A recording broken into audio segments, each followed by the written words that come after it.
चाल है वो बदल गई है। बहुत शुक्रिया आपका। देखिए जी, हमेशा सच की फतह होती है। अल्लाह से जब आप मांगे, अल्लाह के तवक्कल से आप चलें तो हमेशा आपकी फतह होती है। और मैं शुक्रगुजार हूँ इलेक्शन कमीशन का भी कि वो बिल्कुल तरीके से सुन रहे हैं दोनों पार्टीज को।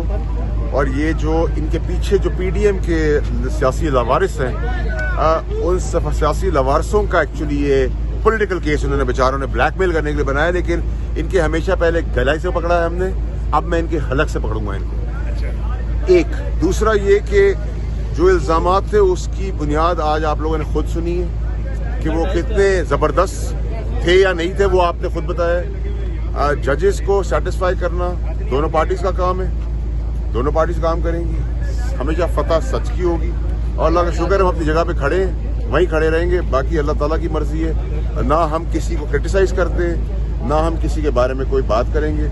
हमें पता है कि इंसाफ हर तरीके की जगह से बिल्कुल सही और सच्चा मिलेगा।